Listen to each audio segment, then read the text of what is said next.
Siaya osebedo ka omako ute mag fwambo. Achien ka nyoro kuku maduong' mar party mar ODM kokalo kuom wajumbe mare. Nyong'ado ni jalup governor koro gwetao. Ang'eni ma en kaunti maru to ok dang' benda gima ber ahinya mok lose wachne. Ang'eni kawuono wan gi bura moro moyiedhi mar assembly.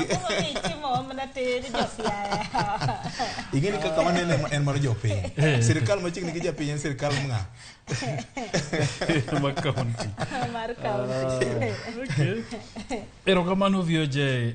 Apa ni mana kawacho matin ewi gik manyotimore e kor juma.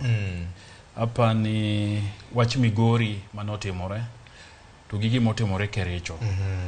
Chieng' moro nyaka waluonge jo Aipoya wuodo ganda wa moro ni kanyo. Yes. Kendo wajaseluonge Ramogi TV. Ka chieng' moro wakawe nafas kaka wanene ka mondo waluonge.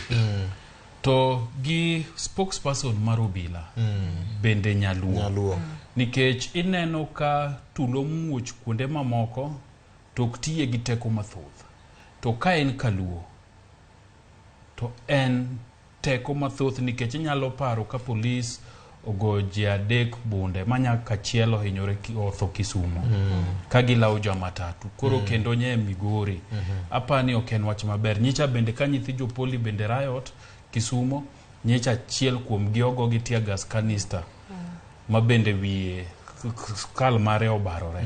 So ok en gima ber ma nyaka wamanye nafas chieng' moro wabed gi jogi wabed gudo piny. Kakora donje Siaya ka baba, apani weche Siaya nyicho odwaridore ahinya. To chal ka gima koro chopo. Chal ka gima koro chopo kuma koro obodhie maber.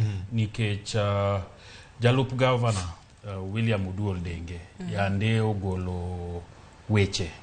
Makata wane kaka wanene kane wawacho ni ok gin weche mabeyo. To county assembly kanyo obet piny monono wechego.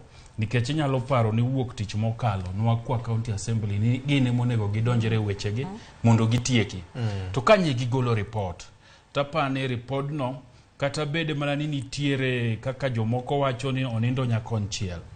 Tapani en gi weche moko mabende nyaka lose maber. Nikech kane William Uduolo wuok oko gigo manowacho ne chalo ka gima owacho ni makosa duto ni office governor James Orengo. To king'iyo report no tisome maber tineno ka nitie gik ma county assembly bende wacho ni chal ka gima Uduol nodwa dhie matek ahinya. Achiel kuom gi kana somo report aneno ni nitiere safari moro manoduolo timo kadhi e meeting moro Mombasa. Ma county emanochulo ne gi joge manodhigo. Iluongo na professional meeting manodhie. Mapani manobet no makodhoga ni to kara en nade ka county bende chalo ka gima chulo ne ji gik magidhie buche gi giwegi mamaggi. Apani ka nitiere ni ng'ato dhie burano to nyako lwachie ni to konyo county gamo. Mara ariyo mabende nya neno kanyo en ni giwacho ni mtoka Muduol na wacho ni no mae gi security mano mae. County wacho ni mtoka deputy governor onego bed gachiel kaluwore gi chik. Uduol ne ni gariyo. Mara ariyo giwacho ni jogo manokao kaka security ne ma extra gi. Gin jogo manondik tich county to ne tiye departments mamoko. Makoro giwacho ni jogi nokonegi ni oyo doguru mane tiju manondikucha. Ok mar bedang'owa jorit jalup deputy governor. So en report makisome matut tibrodo kanitiere wawacho ni Isegweno. So gima koro county assembly nitie kawuono mabende gidhi bet piny en ni gidwa thicho jalup governor oko. En ratiro margi kendo chiko yienegi. Nyaka ang' ne giwachie ni to chike mage manoketho sama ginang' gine bura.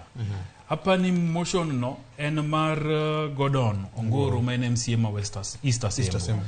Apani Gordon nyaka ang' ne ketie ler ni to William Uduolo ketho ang'owa chike mage tang'oga ang'o ma usetimo momiyo nyaka tim ang'owa nyaka thiche oko. To en ni kang' ne gise go bura piny to donge nyaka ngimie deputy governor nafas be thuolo mar duoko gi. So en process mapane jopiny nyaka ketie wange maber. Nikech kamobro chope ema bro miyo Siaya bro bedo gi kwe, to Siaya bro timo ang'o, bro dhi mbele.